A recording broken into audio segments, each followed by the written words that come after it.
So hello everybody, today I'll be showing you how to make some easy cordage without spending anything really except for the initial cotton or whatever you're going to use.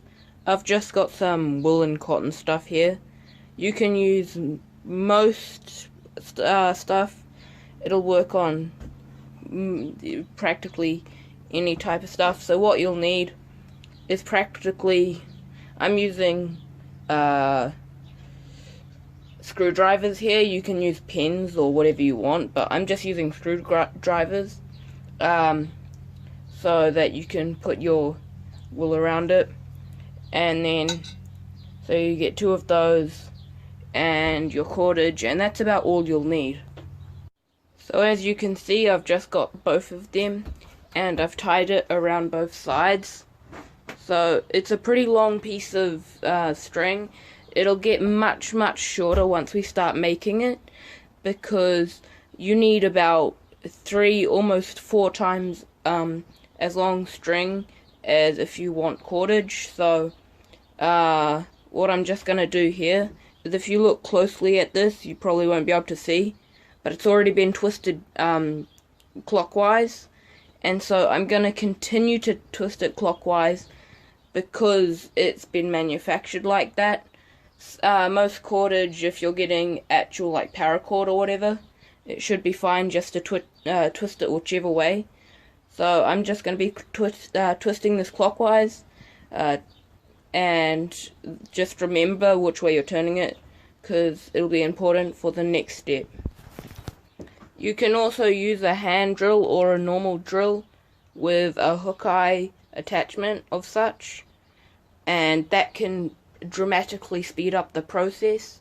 You'll need to turn it quite tight, and as you're turning it, keep the tension. Keep twisting it until it has plenty of tension, and this is still a bit loose, but if you come in and let off the tension, it starts to bind up like that. You want that to happen. So I'll just be going a bit more and then I'll show you the next step. Okay guys, so now we've got that. We want to bring this in, this is the tricky part, and wrap that around. Oh, sorry. And I'm back, I just had to set up the camera in a better way. So this is a very confusing part for some people. So you take it and you hold in the middle, you put a loop around it. I'll just hold it out like that, so it just has the one attached to it and the one wrapped around it, and oh, that came off, and then that goes around the hook or the pencil or whatever you're using, and so that's the 3 strands that you're going to use. And if you're twisting it clockwise before, now you're going to turn it anti-clockwise. So after you've twisted it anti-clockwise, well, the opposite way you were twisting it before, it's all binding up when you let it go again, as you can see at the end. And so now it's ready to take off. So the way I've got it set up here, when you let go it all untwists. Don't worry, that's okay. And you just run your hand loosely down it to untwist it a bit.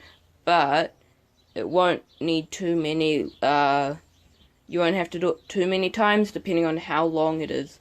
The longer your piece of cord, the more times you'll have to do it, and it'll take longer to unbind. And so I've taken this off and tied it up, and I'll take this part off and I'll tie it up too. So as you can see, I've got a much shorter piece of rope. It's only about a couple feet long.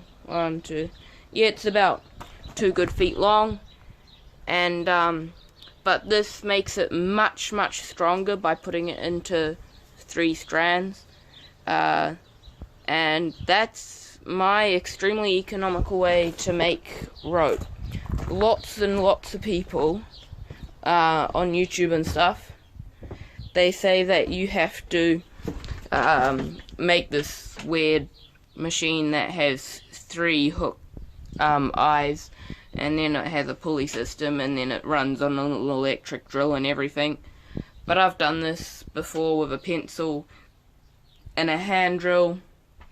And then to show you my other pieces, I've got all these. So this is just 2 pieces of rope, and I did these with 2 different colors. So you just have what's the name? You just have most of the rope being one color and the rest being another. Or you can do 1/3, 1/3, 1/3, all different colors, and you'd get a pretty cool looking rope. And I've binded 3 strands of these together again to be able to make a much stronger one, and I was able to support my own weight, which just goes to show you how strong a piece of knitting wool can actually be.